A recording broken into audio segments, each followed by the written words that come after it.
I stared at my reflection in the cracked mirror of the diner's restroom, my hands gripping the chipped porcelain sink until my knuckles turned white. The fluorescent light above flickered intermittently, casting harsh shadows across my face that made the dark circles under my eyes look even more pronounced. 24 hours. That's how long it had been since my entire world imploded with the ping of a single notification on my phone. The sound of the bell above the diner's entrance chimed again, pulling me back to reality. I straightened my uniform, a faded pink dress that had seen better days, complete with a grease-stained apron that no amount of washing could fully clean. My shift at Mel's Diner had started at 6 this morning, and the lunch rush was about to begin. I couldn't afford to lose this job, not when it was the only thing keeping me afloat after everything that had happened. Walking back into the main dining area, the familiar sounds and smells enveloped me like a worn blanket. The sizzle of bacon on the griddle, the clink of coffee cups against saucers, the low murmur of conversations mixing with the oldies playing on the radio. The black and white checkered floor was scuffed from decades of foot traffic, and the red vinyl booths bore the marks of countless customers. It wasn't glamorous, but it was honest work, and right now, honesty was all I had left. "Faith, table 6 needs their check," called out Dolores, the head waitress who'd been working here since before I was born. Her graying hair was pulled back in a tight bun, and her kind eyes held the wisdom of someone who'd seen it all. She was the closest thing to a mother figure I'd had since my parents died in that car accident 3 years ago. I grabbed the check and made my way over to the elderly couple sitting by the window. They were regulars, Mr. and Mrs. Peterson, who came in every Tuesday for the meatloaf special. As I placed the slip of paper on their table, Mrs. Peterson smiled up at me with genuine warmth. "You look tired, dear," she said, her voice soft with concern. "Are you taking care of yourself?" "Just working hard, Mrs. Peterson," I replied, forcing a smile that felt more like a grimace. If only she knew how far from okay I really was. The bell chimed again, and I glanced toward the entrance to see a group of men in expensive suits entering. They looked completely out of place in our humble diner, their tailored clothing and polished shoes standing in stark contrast to our blue-collar clientele. Something about their presence made the hair on the back of my neck stand up, an instinctive warning that danger had just walked through our door. Dolores appeared beside me, her expression tense. "Faith, you take table 3. I'll handle the suits." But before she could move, one of the men was already approaching us. He was tall and broad-shouldered, with salt and pepper hair perfectly styled despite the Chicago wind outside. His face was all sharp angles and hard lines, except for his eyes, dark brown and intense, like they could see straight through to your soul. When he spoke, his voice carried a slight accent that made my stomach clench with recognition. "We'd like to speak with Faith Morrison," he said, his tone polite but leaving no room for negotiation. My blood turned to ice. How did they know my name? I'd been using my mother's maiden name, Patterson, since I'd started working here 6 months ago. The only people who knew my real identity were... No, it couldn't be. "I'm sorry, but we don't have anyone by that name working here," Dolores said, stepping protectively in front of me. But the man's eyes never left mine, and I could see in them that he knew exactly who I was. "Miss Morrison," he continued, ignoring Dolores entirely, "my employer would like to have a word with you. Now." The word employer sent another chill down my spine. I knew what that meant in Chicago. I knew what kind of men wore suits like that and spoke with that particular blend of authority and menace. My father had told me stories before he died, warnings about the families that controlled this city from the shadows. "I don't know what you're talking about," I whispered. But even as the words left my mouth, I knew it was useless. They'd found me, and there was nowhere left to run. The man reached into his jacket, and I flinched, expecting the worst. Instead, he pulled out a cell phone and showed me the screen. The video was paused on the very first frame, but I could see enough to know what it was. My heart stopped beating for what felt like an eternity before hammering back to life with painful intensity. "This has caused quite a stir," he said quietly, his voice low enough that only I could hear. "My employer is very displeased that something so personal has been made public. He'd like to discuss the matter with you privately." I felt the world tilting around me, the familiar sounds of the diner fading into a buzzing white noise. Marcus had actually done it. After all his threats and manipulation, my ex-boyfriend had finally followed through on his promise to destroy me. The intimate video he'd recorded without my knowledge during our relationship was now out there for the world to see, and somehow it had reached the attention of people I desperately wanted to avoid. "Faith?" Dolores's voice seemed to come from very far away. "What's going on? Do you know these men?" I shook my head mutely, unable to form words. The man put his phone away and straightened his tie with practiced efficiency. Around us, the other customers had begun to notice the tension, conversations dying as people sensed something was wrong. "We can do this easy or hard, Miss Morrison," the man continued. "But either way, you're coming with us. Mr. Russo doesn't like to be kept waiting." Vincent Russo. Even I knew that name, whispered in the same breath as fear and respect throughout Chicago. The head of the Russo crime family, known for his intelligence, ruthlessness, and complete control over the city's underworld. What could he possibly want with me? "I need to finish my shift," I said weakly, grasping at any excuse to delay the inevitable. The man smiled, but there was no warmth in it. "Your shift is over. Permanently. Mr. Rodriguez has already been compensated for your sudden departure." I looked around desperately, but I knew there was no escape. The other suited men had positioned themselves strategically around the diner, blocking the exits without being obvious about it. These weren't amateurs. They were professionals who'd done this many times before. "Can I at least get my things from the back?" I asked, my voice barely above a whisper. He nodded curtly. "You have 2 minutes." I walked on unsteady legs to the small employee area behind the kitchen, my mind racing. In my locker was the only photo I had left of my parents, along with the small amount of cash I'd saved from my tips. As I gathered my meager possessions, I caught sight of myself in the small mirror we'd hung on the wall. The girl looking back at me seemed like a stranger, pale, frightened, and completely alone. When I returned to the dining area, the men were waiting patiently, but I could see the tension in their posture. Outside, a black SUV with tinted windows idled at the curb, its engine running. This was really happening. There was no waking up from this nightmare. "Dolores," I said, my voice catching. "Thank you for everything. You've been—" "Don't you say goodbye like this is permanent," she interrupted, her eyes fierce with protective anger. "Whatever trouble you're in, there's always a way out. You remember that." I nodded, fighting back tears as I followed the men toward the door.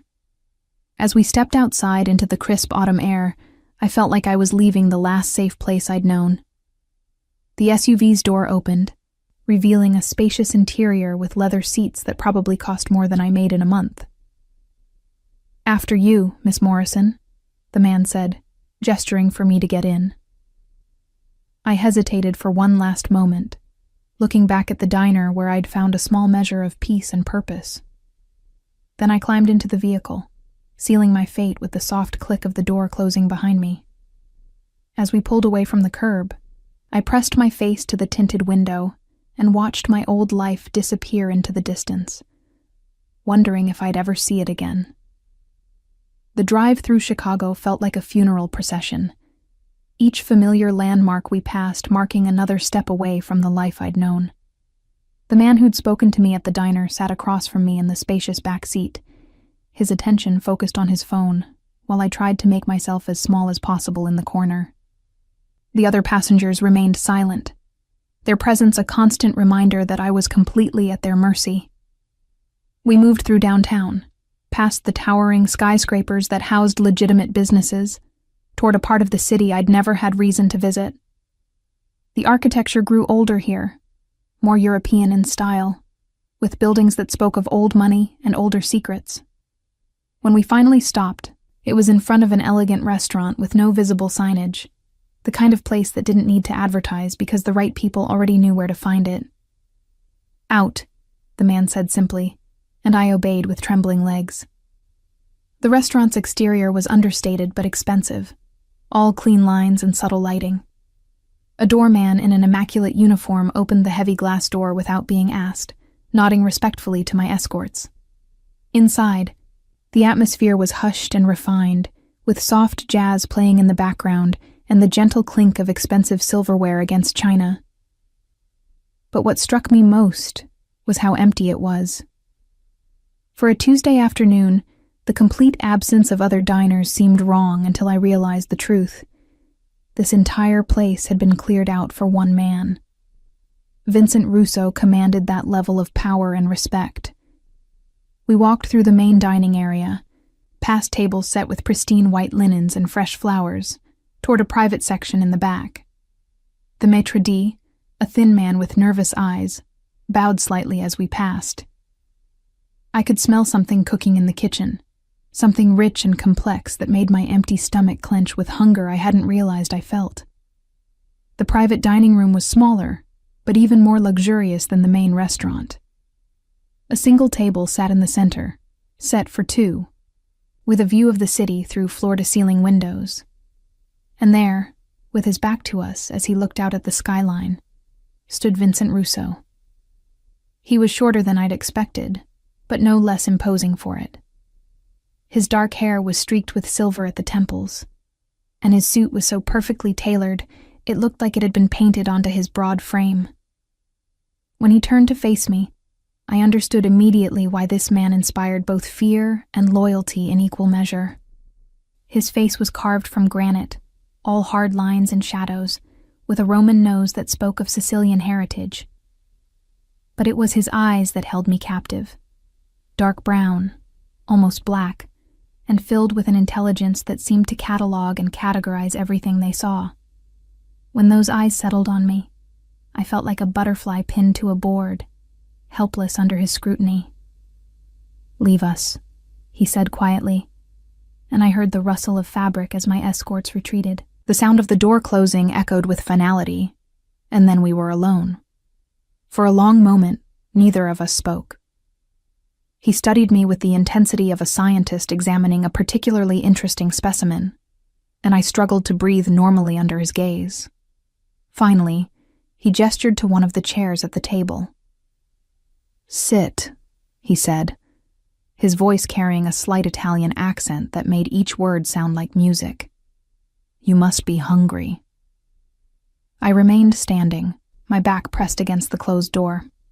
"What do you want from me?" He smiled then, but it didn't reach his eyes. Direct. I appreciate that in a woman. He moved to his own chair and sat down with fluid grace. "Please, Miss Morrison, sit. We have much to discuss." Reluctantly, I walked to the table and perched on the edge of the chair, ready to bolt at any moment. Almost immediately, a server appeared with a bottle of wine and 2 glasses. Vincent waved him away with a subtle gesture. "Water for the lady," he said, "and bring the first course." As the server disappeared, Vincent leaned back in his chair and continued his examination of me. "You're not what I expected," he said finally. "What did you expect?" I asked, surprised by my own boldness. "Someone harder, more calculating." He tilted his head slightly. "Someone who would deliberately involve herself with Marcus Chen for personal gain." My blood ran cold at the mention of Marcus's name. "You know about him?" "I know everything about him," Vincent replied, his voice taking on a dangerous edge, "including his recent, creative endeavors with technology." The server returned with water and a plate of bruschetta that looked like artwork. The smell of fresh basil and ripe tomatoes filled the air, but my stomach was too knotted with anxiety to appreciate it. "Marcus works for the Chen family," Vincent continued, as if discussing the weather. Has for about 2 years now. They've been trying to find leverage against me for some time. He picked up a piece of bruschetta and took a delicate bite. Imagine their surprise when one of their low-level soldiers brought them a video featuring my accountant's daughter. My father. A wave of grief and confusion crashed over me. My father wasn't... Your father, Thomas Morrison, handled my family's books for 15 years, Vincent interrupted. He was a good man. Honest. Loyal. His expression darkened. The Chens killed him 3 years ago, made it look like an accident. I've been waiting for the right opportunity to make them pay for that. The room spun around me. My parents' car accident hadn't been an accident at all. They'd been murdered because of my father's connection to this man, to this world I'd known nothing about. Why are you telling me this? I whispered. Because Marcus Chen thought he was being clever. He cultivated a relationship with you, gained your trust, recorded intimate moments, all with the intention of using them against me when the time was right. Vincent's voice was calm, but I could see the rage simmering beneath the surface. What he didn't realize is that I've been watching you since your parents died, making sure you were safe, staying informed about your life. You've been watching me? The violation of privacy should have angered me, but all I felt was a strange sense of vertigo, like I'd been living in a world that wasn't real. From a distance, he assured me. I owed your father that much. He would have wanted me to look after his daughter. He set down his bruschetta and leaned forward. But now you're in danger, Miss Morrison. The video has been distributed to several of my enemies, and they will try to use you to get to me. But I'm nobody, I protested. I work at a diner. I live in a studio apartment. I have nothing to do with your world. You're Thomas Morrison's daughter, he said simply. That makes you family. And I protect my family. The server returned with the next course, some kind of pasta that smelled incredible. Vincent gestured for me to eat, but I couldn't even pick up my fork. What happened to the video? I asked, dreading the answer. Vincent's expression went completely cold. It's been dealt with, as have the people who saw it. Dealt with? My voice came out as a squeak. Every copy has been destroyed. Every person who viewed it has been educated about the consequences of disrespecting my family. He said it so matter-of-factly that it took a moment for the implications to sink in. You killed them? I felt sick. I protected your honor, he corrected, as your father would have done if he were still alive. I stared at him in horror, trying to reconcile the elegant man sitting across from me with the monster he'd just revealed himself to be. And Marcus? Alive, for now. Vincent finally picked up his fork and began eating his pasta with refined precision. I thought you might want to be involved in deciding his fate. I don't want anyone to die because of me, I said quickly. People have already died because of you, he replied calmly. The question is whether their deaths will have meaning or not.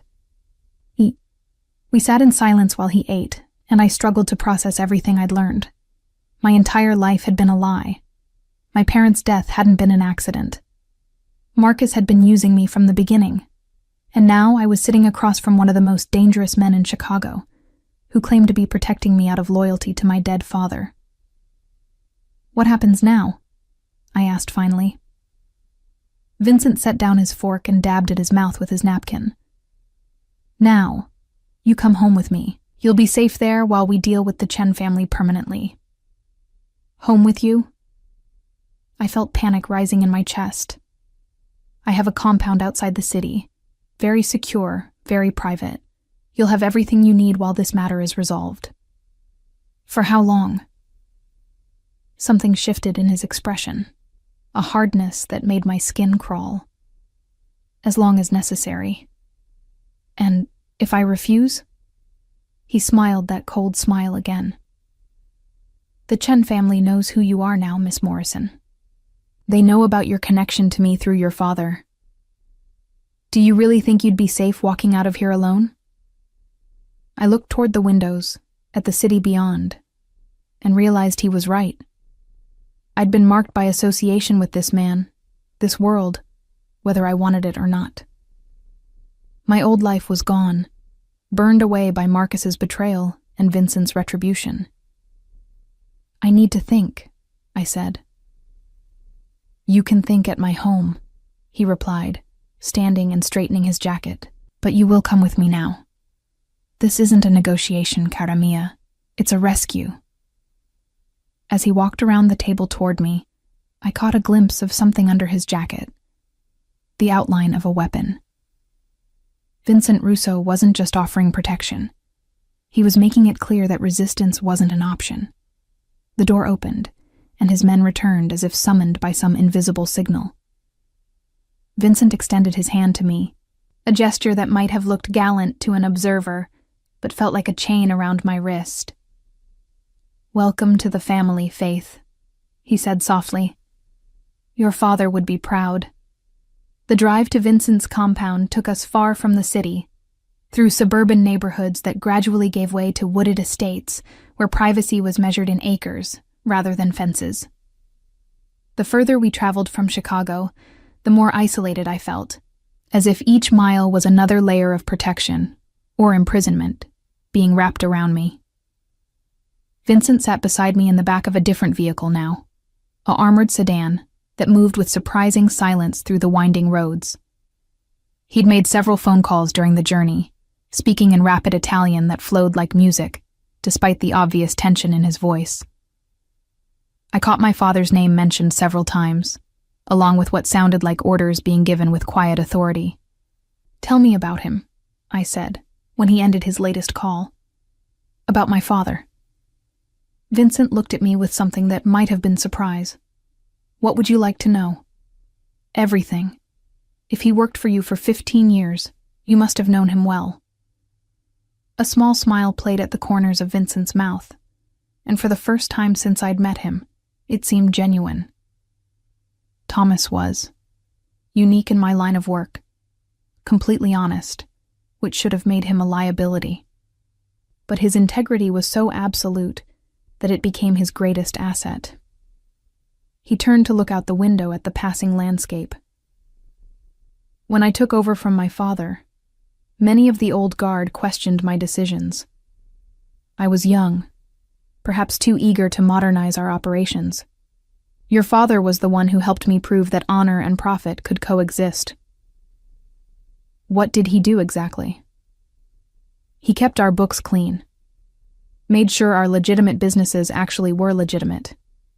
More importantly, he helped me understand which ventures were worth the risk and which would only bring unwanted attention. Vincent's voice grew softer. He used to say that numbers never lied, but people always did. I learned to trust his judgment over my own instincts in matters of business. The car turned off the main road onto a private drive marked only by a small stone pillar. Ahead, I could see gates that looked like they belonged to a medieval fortress, tall iron bars set between stone columns, with cameras and sensors that tracked our approach.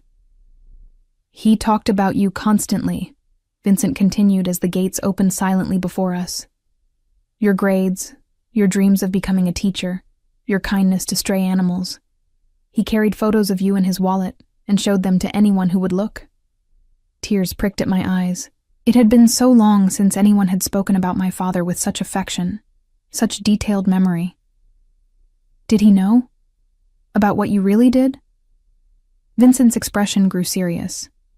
He knew exactly who I was and what I was capable of. He chose to work for me anyway, because he believed I was trying to build something better than what came before. I hope I proved him right. The compound that came into view around the bend in the drive took my breath away. It wasn't the cold, industrial fortress I'd expected, but rather an elegant estate that managed to be both beautiful and intimidating. The main house was built of warm stone and rich wood, with lines that suggested Italian villa merged with American comfort. Gardens surrounded the building, meticulously maintained and designed to provide both beauty and strategic sight lines. It's beautiful, I admitted as we pulled up to the front entrance. It was my mother's design, Vincent said, and I caught a note of sadness in his voice. She wanted a home that felt like family, not like a headquarters. Staff emerged to meet us, not the cold-faced guards I'd expected, but people who genuinely seemed pleased to see Vincent return. An older woman with silver hair and kind eyes approached our car, her face lighting up when Vincent stepped out.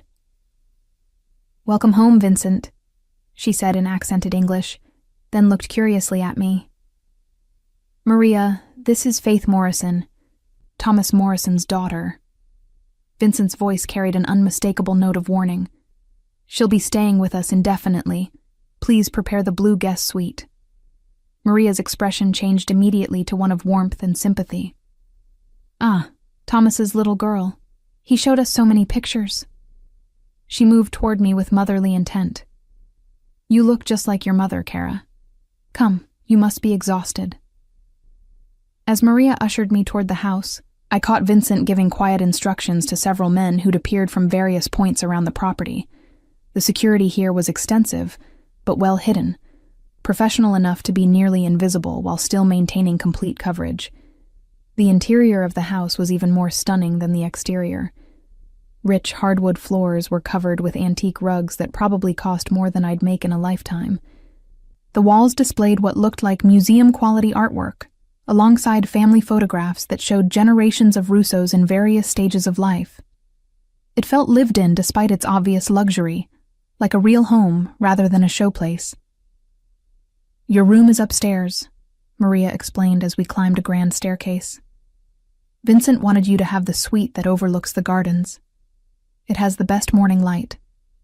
She led me down a hallway lined with more family portraits to a door she opened with obvious pride.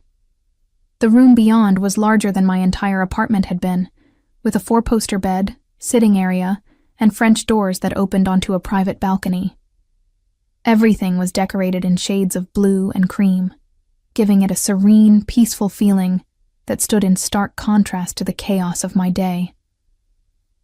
"There are clothes in the wardrobe," Maria said, opening doors to reveal an extensive collection of women's clothing in various sizes. "Vincent had them delivered this afternoon. If nothing fits properly, just let me know and we'll have alterations made." I stared at the clothes. Beautiful things in quality fabrics, all brand new with tags still attached. This afternoon? But how did he know? "Vincent plans for everything," Maria said simply. "It's how he keeps the people he cares about safe." After Maria left me alone to settle in, I wandered around the room like a caged animal, touching things carefully as if they might disappear if I pressed too hard. Everything was real, solid, expensive. The bed linens were softer than anything I'd ever felt. The bathroom adjoining the room was larger than most people's living rooms, with a soaking tub and shower that looked like something from a luxury hotel. But despite the obvious luxury, I felt the weight of my situation settling over me like a heavy blanket. I was a prisoner here, however comfortable the accommodations.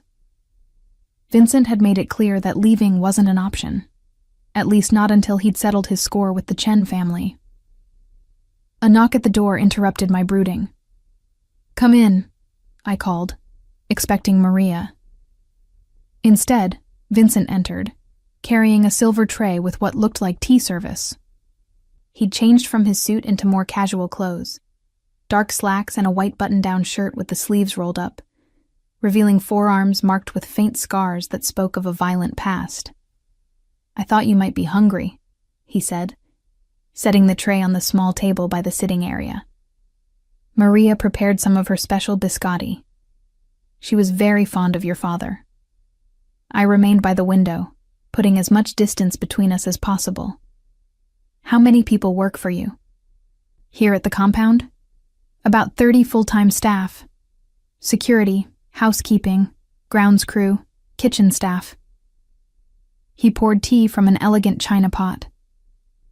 "But if you're asking about my overall organization, that number is considerably higher."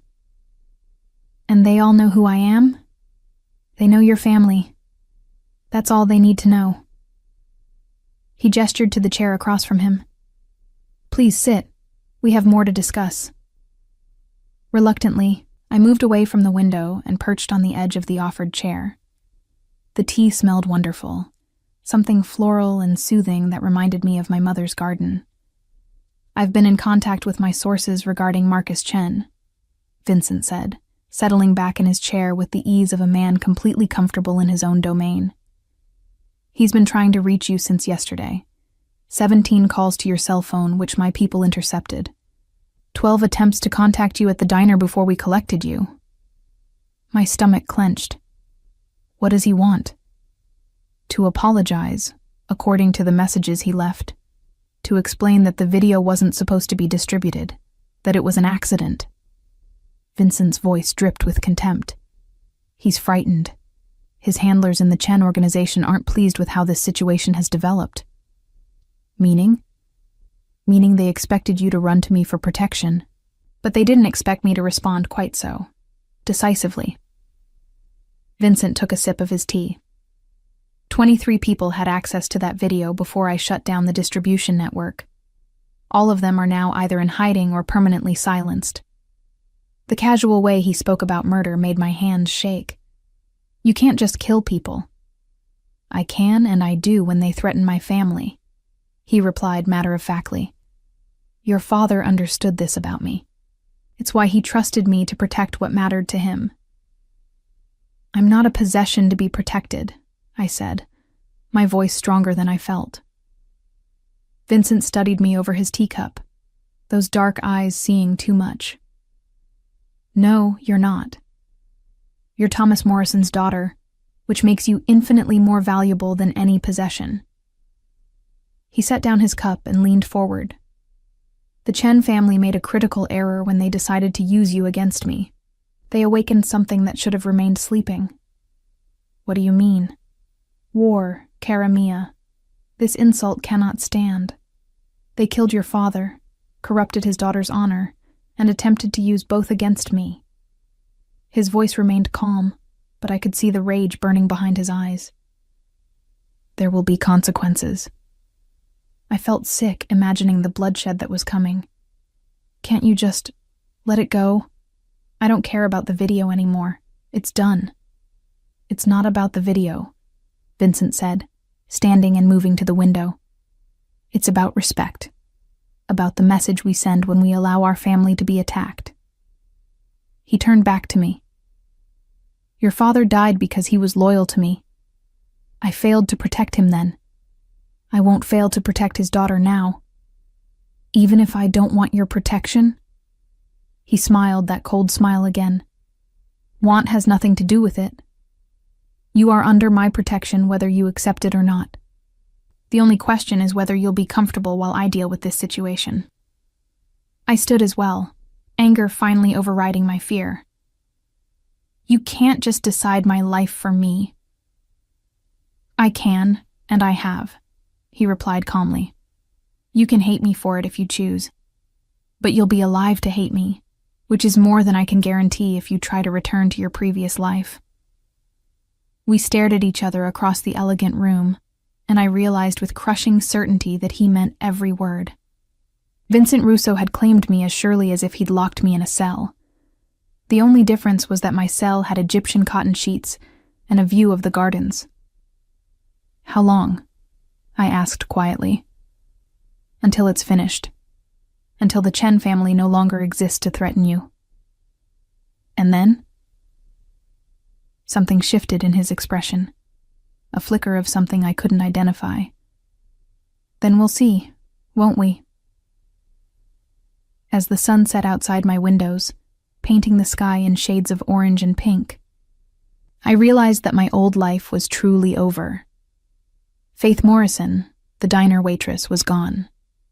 What would take her place remained to be seen. I woke the next morning to sunlight streaming through the French doors and the sound of someone moving quietly in my room. For a moment, I forgot where I was, the luxury of the bed and the quality of the light completely foreign to my usual reality. Then memory crashed back, and I sat up quickly to find Maria arranging fresh flowers on the dresser. "Good morning, Kara," she said with a warm smile. "I hope you slept well." I hadn't, actually. Every sound in the unfamiliar house had jolted me awake. Footsteps in the hallway, the distant murmur of voices, the soft chime of what I assumed was a security system. But Maria's kindness made me nod anyway. "Vincent has asked me to show you around this morning," she continued, moving to open the French doors. "He thought you might like to understand how things work here." Fresh air swept into the room, carrying the scent of roses and something else. Coffee and bacon, from what had to be an incredible kitchen somewhere below. My stomach growled embarrassingly loud, reminding me that I'd barely eaten yesterday. "First, breakfast," Maria said with a knowing smile. "Then the tour."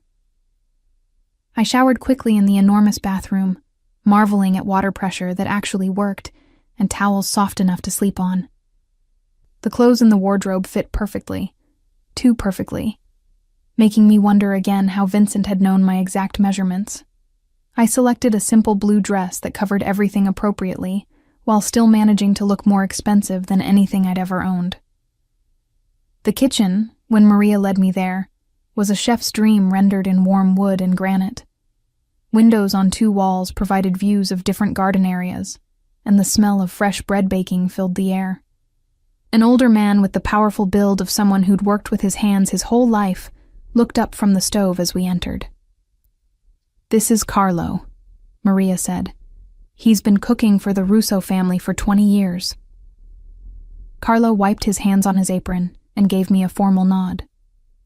"Miss Morrison, your father was a good man. Always polite to the kitchen staff. Always grateful for what was prepared for him."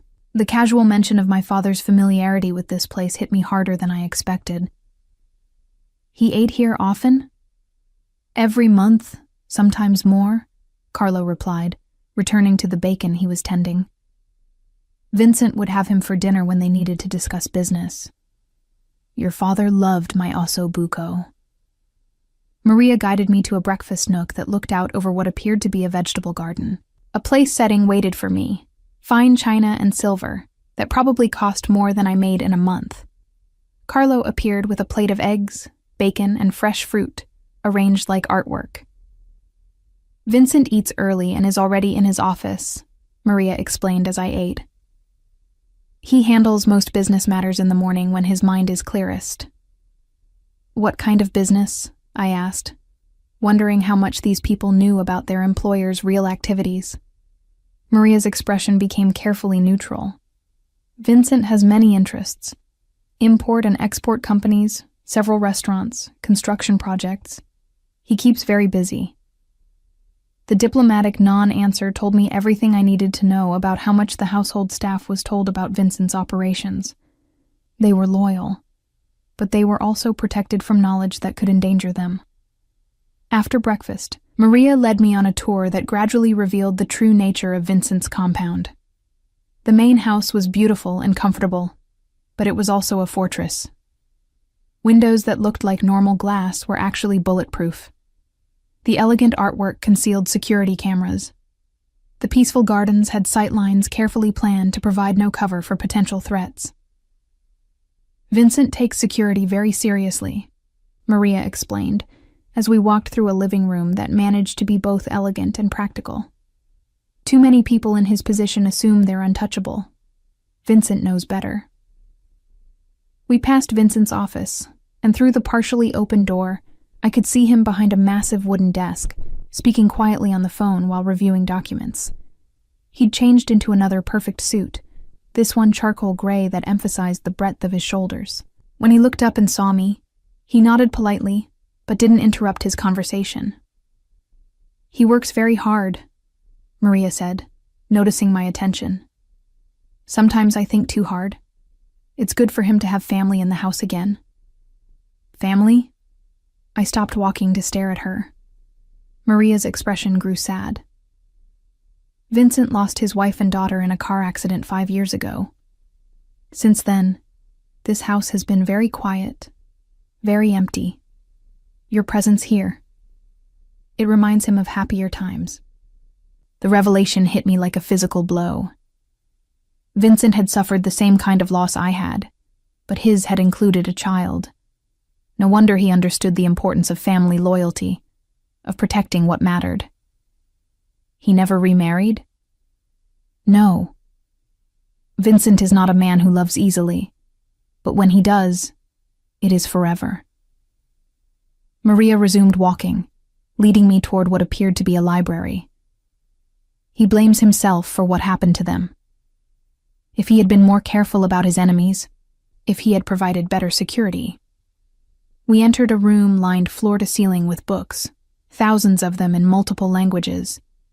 The leather bindings and rich wood gave it the feeling of an old-world study, somewhere a scholar might spend his life in contemplation. But even here, I noticed the strategic placement of chairs that provided views of all entrances. "This was your father's favorite room," Maria said, gesturing to a chair by the window. He would sit there for hours, reading Vincent's books on business philosophy and economics. Sometimes they would debate late into the night about market theories and investment strategies. I moved to the chair she'd indicated, running my fingers along the worn leather armrests. I could almost picture my father here, glasses perched on his nose as he argued some fine point of financial theory with Vincent. It made him feel closer somehow, more real than he'd seemed since his death. "Maria," I said carefully, "what exactly happened to Vincent's family?" Her face grew troubled. A bomb in their car. It was meant for Vincent, but he had been delayed at a meeting. His wife Elena was picking up their daughter Sophia from ballet class. She crossed herself. The little one was only 7 years old. The weight of that tragedy settled over me like a shroud. No wonder Vincent spoke of family protection with such intensity. He'd failed to protect the people who mattered most to him, and now he was determined not to fail again. "The people responsible?" I asked, though I suspected I already knew the answer. "Gone," Maria said simply. "All of them." Vincent made sure of that. We continued the tour in contemplative silence, moving through rooms that spoke of wealth and taste, but also of a man living alone in a house meant for a family. There were subtle signs everywhere, a child's drawing framed on a hallway wall, a woman's touch in the flower arrangements that seemed too delicate for Vincent's masculine hands to have arranged. The final stop was a wing of the house I hadn't seen before, accessible through a door that required Maria to enter a code. Beyond it lay what was clearly the business side of Vincent's operations. Offices with multiple phone lines, computer equipment more sophisticated than anything I'd seen outside of movies, and filing systems that spoke of extensive record-keeping. "This area is off-limits without Vincent's express permission," Maria explained. "The men who work here handle sensitive matters that require privacy." Through one open doorway, I glimpsed several men in suits hunched over computers and phones, speaking in low voices that carried the urgency of important business. They looked up as we passed, studying me with the professional assessment of people trained to evaluate threats and opportunities. "They're wondering about me," I observed. "They're wondering how long you'll be staying," Maria corrected. "Vincent has never brought anyone into this house who wasn't family or essential business. Your presence here sends a message about your importance to him." We returned to the main house through a different route that took us past a gymnasium that looked like it belonged in a professional athletic facility. Through the glass walls, I could see Vincent working out with an intensity that spoke of both physical discipline and emotional outlet. He'd stripped down to athletic wear that revealed a body marked with scars, some obviously surgical, others clearly the result of violence. He moved through his routine with the focused precision of a man who understood that physical strength might mean the difference between life and death. When he noticed us watching, he didn't stop his workout, but he did meet my eyes through the glass with an expression I couldn't interpret. "He maintains himself very carefully," Maria said. "In his position, weakness is an invitation for others to challenge his authority." We climbed back upstairs to my wing of the house, And Maria showed me additional amenities I'd missed the night before. A small library stocked with current bestsellers, a sitting room with a television and comfortable chairs, even a kitchenette where I could prepare simple meals if I preferred privacy. "Vincent wants you to be comfortable here," she emphasized. "But he also wants you to understand the rules that keep everyone safe." "What rules?"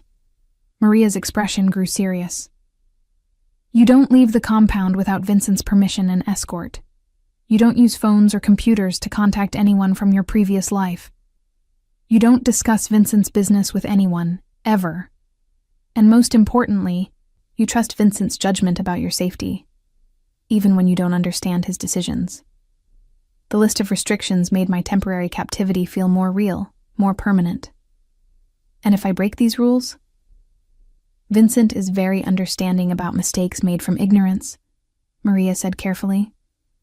"But deliberate defiance of his protection puts not just you at risk, but everyone in this house who cares about you." The implicit threat was clear. My actions would have consequences for innocent people who'd been kind to me. It was a masterful way to ensure compliance without resorting to crude force. A knock at the sitting room door interrupted our conversation. One of Vincent's men appeared, not one I'd seen before, but clearly cut from the same professional mold. "Mrs. Romano," he said to Maria, "Mr. Russo requests Miss Morrison's presence in his office." Maria squeezed my hand reassuringly.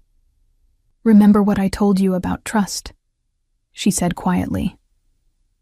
I followed the man through corridors that had seemed welcoming during the tour, but now felt more like the approaches to an audience chamber. Vincent's office was larger than I'd realized when glimpsing it from the doorway, with windows on 2 walls and furniture that managed to suggest both comfort and authority. Vincent stood behind his desk, still in his workout clothes, but with a towel draped around his neck. The casual attire somehow made him seem more dangerous rather than less, as if he was comfortable enough in his power to receive me without the armor of a formal suit. "Sit," he said, gesturing to a chair across from his desk. "We need to discuss what happens next." I remained standing, some instinct warning me that sitting would put me at a psychological disadvantage. "What about what happens next?" He smiled at my defiance, but there was approval in it rather than irritation. "Marcus Chen has made contact. He wants to meet with you." My blood ran cold. "You're not actually considering—" "I'm considering using his desperation to our advantage," Vincent interrupted. "He's frightened, Miss Morrison. Frightened men make mistakes, and mistakes give us opportunities." "You want to use me as bait." "I want to use his feelings for you, whatever they might be, to draw him into the open where we can end this matter permanently." I sank into the chair after all, the implications hitting me like a physical weight. He doesn't have feelings for me. Everything between us was a lie from the beginning. Vincent moved around the desk to perch on its edge, bringing him closer to my eye level. "Perhaps. But his current panic suggests otherwise. Why would he risk contacting you if he didn't care about your opinion of him? Because he's scared you'll kill him? He should be scared. But scared men don't usually try to apologize to their victims unless guilt is involved. And guilt suggests genuine emotion, however misguided." I stared up at him, trying to understand the chess game he was playing in his mind. "What exactly are you proposing?" "A meeting. Carefully controlled, completely supervised. You listen to what he has to say, perhaps even appear to forgive him. Meanwhile, my people trace his location and identify his support structure. And then?" Vincent's expression went cold. "Then justice is served for your father, for you, and for the insult to my family." The casual way he planned Marcus's death made me feel sick, but I couldn't deny the part of me that wanted to see my ex-boyfriend pay for what he'd done. The violation of recording me without consent, the betrayal of distributing the video, the revelation that our entire relationship had been built on lies. All of it deserved consequences. "When?" I asked quietly. Soon. He's growing more desperate by the hour, which means he'll be more likely to agree to terms that favor us. Vincent stood and returned to his side of the desk. But first, you need to understand something important about your situation here. What's that? This isn't temporary, cara mia. Even after we resolve the Chen problem, you won't be returning to your old life. My heart started racing. What do you mean? I mean that Thomas Morrison's daughter belongs under my protection permanently. The enemies I've made in my lifetime don't forget, and they don't forgive. Your connection to me through your father makes you a target for as long as I'm alive. You can't just decide that, I protested, standing to face him. I already have, he replied calmly. The question is whether you'll accept this gracefully, or whether we'll have to find other ways to ensure your compliance. We stared at each other across the expensive desk, and I realized with crystal clarity that my brief taste of freedom between my parents' death and this moment had been an illusion. I'd been living on borrowed time, and now the debt was being called in. I want to see Marcus, I said finally. I want to hear him try to explain what he did. Vincent's smile was sharp as a blade. I was hoping you'd say that. 3 days passed before Marcus finally agreed to Vincent's terms for a meeting. During that time, I found myself settling into the rhythm of life at the compound, with an ease that disturbed me. The luxury was seductive, certainly, but it was more than that. For the first time since my parents' death, I felt protected, cared for, like I mattered to someone beyond my immediate usefulness. Vincent maintained a careful distance during those days, appearing at meals and checking on my comfort, but never pushing for intimacy or closeness that I wasn't ready to give. His restraint was probably calculated, a way of building trust before asking me to take risks for his vendetta, but it felt genuine enough to lower my guard incrementally. Maria had become my constant companion, showing me how the household operated and sharing stories about my father that painted a picture of a man who'd been both respected and loved by Vincent's people. The more I learned about their relationship, the more I understood that my father hadn't just been an employee, he'd been a trusted advisor, almost a brother to Vincent in the way that mattered most to men in their positions. Your father was the only person who could tell Vincent when he was wrong, Maria confided as we walked through the gardens on the morning of the planned meeting. Not about business. Vincent's instincts about business are perfect. But about people, about when his protective instincts went too far. Too far how? Vincent sees threats everywhere because threats are everywhere in his world. Your father helped him understand when caution became paranoia, when protection became prison. She gave me a meaningful look. Vincent has been alone too long to remember that distinction. The implication was clear. I was being positioned to fill a role my father had once occupied, to be the voice of reason that kept Vincent's darker impulses in check. It was a dangerous position to occupy, but also potentially a powerful one. That afternoon, I was summoned to Vincent's office for a final briefing before the meeting with Marcus. I found him dressed in another impeccable suit, this one navy blue with subtle pinstripes that emphasized his authority without being ostentatious. He was reviewing documents when I entered, but he looked up immediately and gestured for me to sit. The meeting is set for 6 this evening, he said without preamble. A restaurant in Lincoln Park. Public enough that Marcus will feel safe, controlled enough that my people can monitor everything. Will you be there? Not visibly, but I'll be close enough to intervene if necessary. He leaned back in his chair, studying me with those penetrating dark eyes. Are you prepared for this? I'd been asking myself the same question all day. What exactly am I supposed to accomplish? Listen to what he has to say. Let him believe you might forgive him. Most importantly, keep him talking long enough for my people to identify anyone he might have brought as backup. And then? Vincent's expression didn't change, but something cold flickered behind his eyes. Then you leave, and I handle the rest.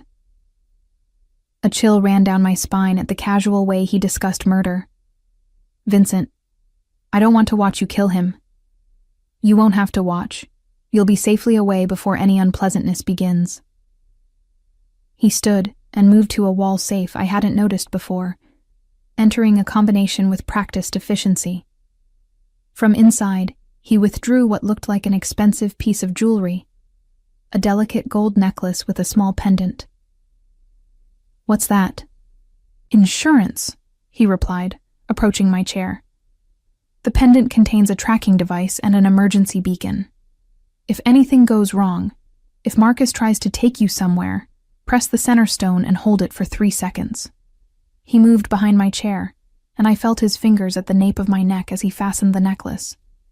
His touch was surprisingly gentle, and I caught the scent of his cologne. Something expensive and masculine that made my pulse quicken involuntarily. "There," he said, returning to face me. "Perfect." I touched the pendant, surprised by how substantial it felt despite its delicate appearance. "You really think he might try to kidnap me?" "I think Marcus Chen is desperate, and desperate people do unpredictable things. Better to be prepared for the worst." A knock at the door interrupted us, and one of Vincent's men entered with the efficient deference I'd come to associate with his organization. "The car is ready, sir. Doctor Rossi has arrived as requested." "Dr. Rossi?" I looked between Vincent and his subordinate. "A precaution," Vincent explained. "Someone to monitor your vital signs during the meeting and ensure you're not being drugged or otherwise compromised." The level of preparation was both reassuring and terrifying. Vincent truly did think of everything, plan for every contingency. I was beginning to understand how he'd survived and thrived in a world where miscalculation meant death. The restaurant Vincent had chosen was elegant but not intimidating, the kind of place where business people met for dinner and couples celebrated anniversaries. I arrived 15 minutes before the scheduled meeting time, alone except for the invisible security presence Vincent had promised. Dr. Rossi, a silver-haired man with kind eyes and discreet mannerisms, was already seated at a nearby table, ostensibly reading a newspaper while actually monitoring my condition through some kind of wireless device. I chose a table near the window with clear sightlines to the entrance and ordered water while I waited. My hands were shaking slightly, and I clasped them in my lap to hide the telltale tremor. Part of me was angry that I was nervous about seeing Marcus again, furious that he still had the power to affect me after everything he'd done. At exactly 6 o'clock, Marcus walked through the door. He looked terrible. The confident, well-groomed man I'd thought I loved had been replaced by someone who'd clearly been sleeping badly and eating worse. His clothes, while still expensive, hung on a frame that had lost weight, and his eyes darted constantly around the room like a hunted animal's. When he spotted me, his face transformed with relief so profound it was almost painful to witness.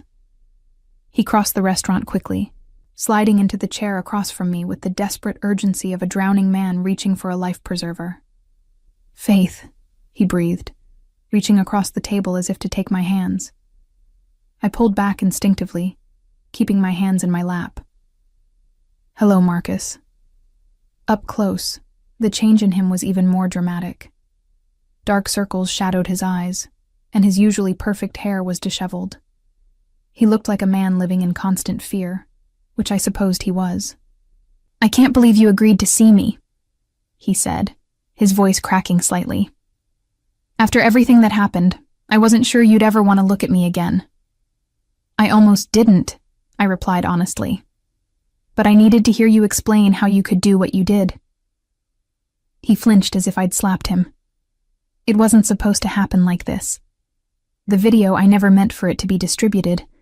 It was supposed to be private, just between us. You recorded me without my consent, Marcus. You violated my privacy in the most intimate way possible." I know, and I'm sorry. God, Faith, I'm so sorry." He ran his hands through his hair, making it even more disheveled. I was young and stupid, and I thought it would be romantic, like a private memory we could share. The explanation was so pathetic, so inadequate, that I almost laughed. A memory? You made a sex tape without telling me, Marcus. That's not romance. That's violation. You're right. You're absolutely right, and I've regretted it every day since. He leaned forward, his eyes pleading. But the distribution, that wasn't me, Faith. My family, they found the video on my computer and they decided to use it. I tried to stop them, but they wouldn't listen. Your family? I let confusion color my voice, as if I didn't already know about his connection to the Chen organization. Marcus glanced around nervously before lowering his voice. There are things about my life that I never told you. Things I should have told you from the beginning. Like what? Like the fact that my family isn't just an import-export. We're connected to certain elements in Chicago that operate outside the law. The confession seemed to cost him something, as if admitting it out loud made it more real. I waited for him to continue, keeping my expression neutral despite the anger building in my chest. When they found out about your connection to Vincent Russo through your father, they saw an opportunity. The video was supposed to be leverage, a way to get to Russo through you. So you never cared about me at all.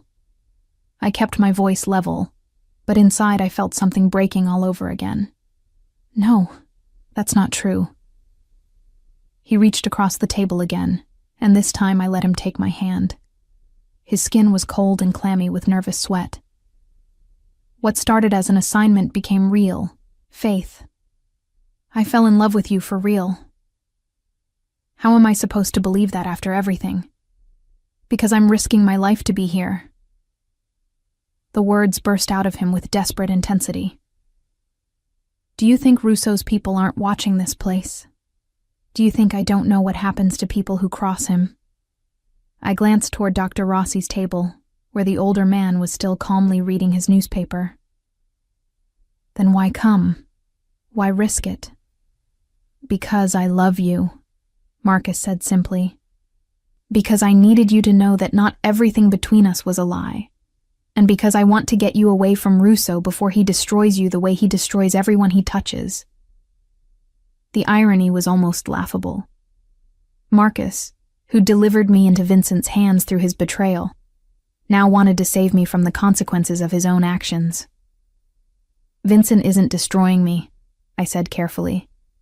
He's protecting me from people who want to hurt me because of what you did. He's using you. Marcus's voice rose before he caught himself and lowered it again. Don't you see? He doesn't care about you. He cares about revenge against my family. You're just a convenient weapon in his arsenal. And what was I to you? A convenient way to get information about my father's work? The question hit home, and Marcus flinched again. At first, yes. But that changed, Faith. It changed the moment I got to know you, the real you. We sat in silence for a moment, the weight of all the lies and betrayals hanging between us like a physical presence. Part of me wanted to believe him, wanted to think that some small portion of our relationship had been genuine. But I'd learned too much about the world these men operated in to trust anything at face value. What do you want from me, Marcus? I asked finally. I want you to leave with me. Tonight. Right now. His grip on my hand tightened. I have a car outside. Resources my family doesn't know about. We can disappear, start over somewhere Russo and my family can't find us. Just like that? Walk away from everything? What is there to walk away from? Your job at the diner? Your studio apartment? He leaned closer, his voice taking on the persuasive tone I remembered from better times. I can give you a real life, Faith. Safety, security, a future where you don't have to look over your shoulder. It was tempting, I had to admit. The idea of escaping from both Vincent's gilded cage and the dangerous world Marcus had pulled me into held obvious appeal. But I'd learned enough about these men to know that escape was rarely as simple as it seemed. And your family? They'll just let you go? Something flickered in Marcus's eyes. Fear, uncertainty, desperation. I'll handle my family. The important thing is getting you safe. Safe from Vincent, you mean? Safe from all of it, he insisted. From Russo, from my family. From this whole world that treats people like chess pieces, to be moved around and sacrificed. I studied his face, looking for signs of deception. What I saw was a man who was genuinely terrified, but also genuinely determined. Whether that determination was born of love or guilt, I couldn't tell. I need to think about it, I said finally. Relief flooded his features. Of course, but don't take too long, Faith. Every day you stay with Russo makes it harder for me to keep you safe. Keep me safe from what? His expression grew grave. From becoming so important to him that he'll never let you go. Marcus left the restaurant first, after making me promise to consider his offer and giving me a phone number where I could reach him. I sat alone at the table for another 20 minutes, nursing a cup of coffee I didn't want, and trying to process everything he'd said. Dr. Rossi had left shortly after Marcus, presumably to report back to Vincent, leaving me truly alone with my thoughts for the first time in days. The pendant around my neck felt heavier now, a tangible reminder of Vincent's control over my life. Marcus was right about one thing. Vincent was using me as a weapon in his war against the Chen family. But he was also wrong about something crucial. Vincent wasn't just using me. There was something deeper there. Something more personal that went beyond simple revenge. When I finally left the restaurant, Vincent's car was waiting at the curb as promised. The driver held the door for me without speaking, and we drove through the darkening city in silence. I found myself studying the neighborhoods we passed, wondering if I'd ever see them again as a free woman. Back at the compound, Vincent was waiting for me in his study. He'd changed from his suit into more casual clothes, dark slacks and a white shirt with the sleeves rolled up, but he still radiated the same controlled power that seemed to be his natural state. "How did it go?" he asked as I settled into the chair across from his desk. "He wants me to run away with him," I said without preamble. Something dangerous flashed in Vincent's eyes. "Does he now? He says he loves me, that not everything between us was a lie. And you believe him?" I considered the question carefully. I think he believes it. Whether it's actually true is another matter. Vincent nodded approvingly. "Good. You're learning to think like someone who understands this world." He leaned back in his chair, studying me with those penetrating dark eyes. "What did you tell him?" "That I'd think about it." "Wise. It's always better to leave desperate men with hope than to drive them to desperation." He stood and moved to the window, looking out at the gardens where security lights were beginning to flicker on. "Did he mention where he wanted to take you?" "No specifics, just somewhere your family and his couldn't find us." Vincent's laugh was cold and humorless. "There's nowhere on earth Marcus Chen could hide from me if he took something that belonged to me." The possessive way he said "belonged to me" sent a shiver down my spine. "I don't belong to you, Vincent." He turned from the window to face me, his expression serious. "Don't you? Your father placed you under my protection when he chose to work for me. His death made that protection permanent. Marcus's betrayal made it absolute." He moved closer, perching on the edge of his desk. "You are mine, cara mia, whether you accept it or not." "And if I choose to leave with Marcus?" "Then you'll be choosing to die with him," Vincent replied matter-of-factly. "Because I will hunt him down and kill him, and anyone who helps him, including you if necessary." The casual way he threatened my life should have terrified me. Instead, I found myself studying his face, looking for signs of bluff or manipulation. What I saw was absolute certainty. Vincent meant every word he'd said. "You'd really kill me?" I asked quietly. Something shifted in his expression, a flicker of what might have been pain. "I'd prefer not to. You're Thomas Morrison's daughter, and I loved your father like a brother. But I won't allow you to be used against me, and I won't allow Marcus Chen to profit from his betrayal. So my choices are to stay here as your prisoner or die as your enemy. Your choices are to accept your place in my family or refuse it and face the consequences." He stood and returned to his side of the desk. "But before you decide, there's something you should know about Marcus's offer." "What?" Vincent opened a drawer and withdrew a tablet, which he turned toward me. On the screen was what appeared to be surveillance footage of Marcus leaving the restaurant. But instead of getting into a car alone as he'd implied, he was met by 2 other men who looked like they belonged to the same organization. "Marcus didn't come to that meeting alone," Vincent said. "And he's not operating independently of his family. This whole romantic rescue scenario is just another manipulation." I stared at the footage, feeling the last of my naive hope crumble away. "They're using him to get to me." "They're using him to get to you to get to me," Vincent corrected. "The plan is probably to take you somewhere they can control, then use you as leverage to force concessions from me. And when you refuse to give them what they want, they'll kill you and declare war anyway. At least this way, they get to hurt me personally before the shooting starts." The cold calculation of it all made me feel sick. I'd been a pawn in this game from the moment Marcus first approached me, moved around by forces I'd never even known existed, until it was too late to escape. "How long have you known?" I asked. "Known what?" "That Marcus was setting a trap tonight, that his offer was fake."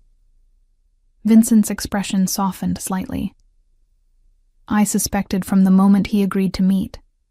Men in his position don't take risks for love, Karamia. They take risks for advantage." "Then why let me go? Why not just tell me it was a trap?" "Because you needed to see it for yourself, to understand what kind of man you thought you loved." He moved around the desk to stand closer to me. "And because you needed to make a real choice, not one forced on you by ignorance." I looked up at him.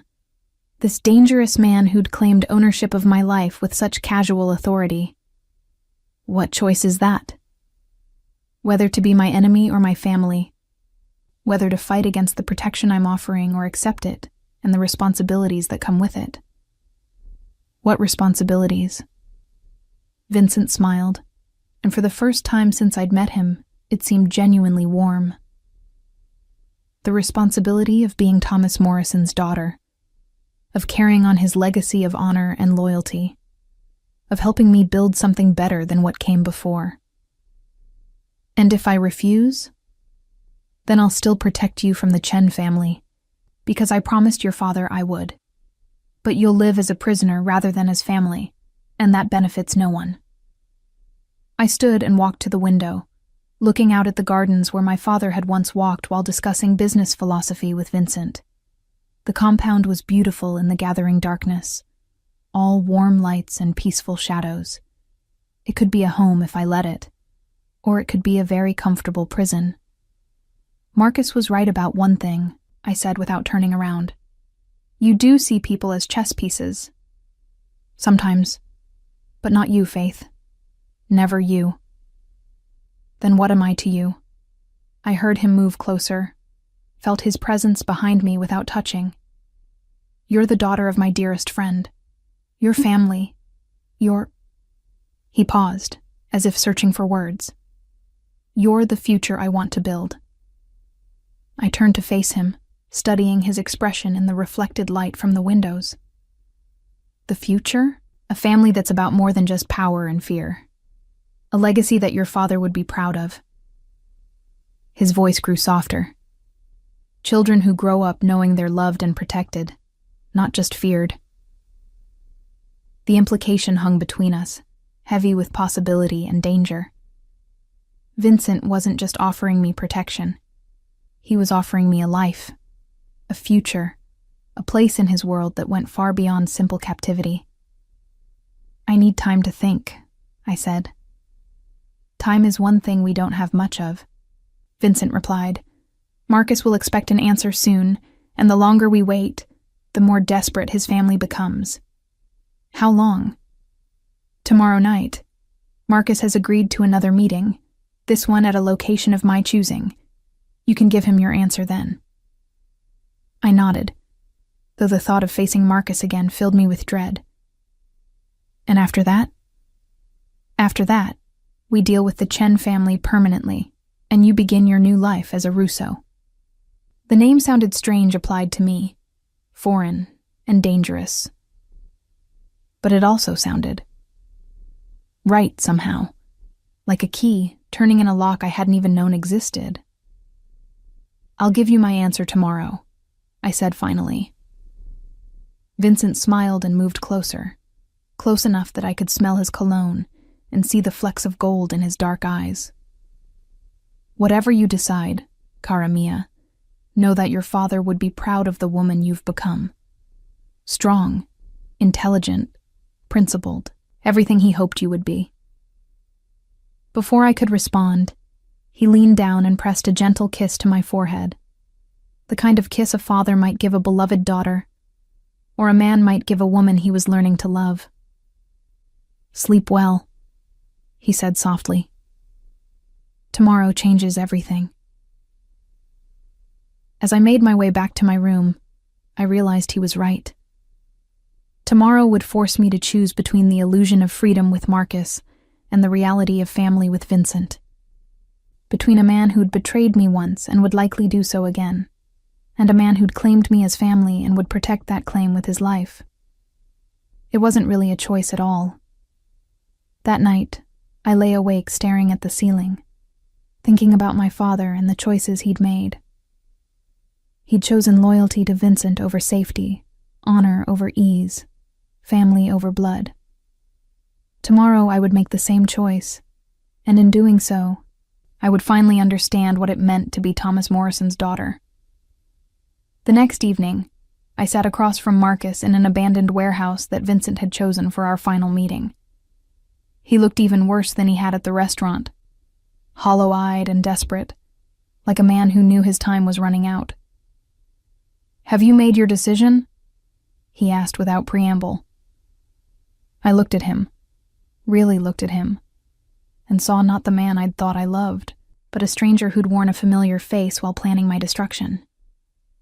"Yes," I said simply. "I have." "And?" I stood, the pendant around my neck feeling warm against my skin. "Goodbye, Marcus." The hurt and confusion in his eyes might have been genuine, but it no longer mattered. I'd chosen my family, and Vincent Russo always protected his family. As I walked toward the exit where Vincent waited in the shadows, I heard Marcus call my name one last time. I didn't look back. Thomas Morrison's daughter was going home,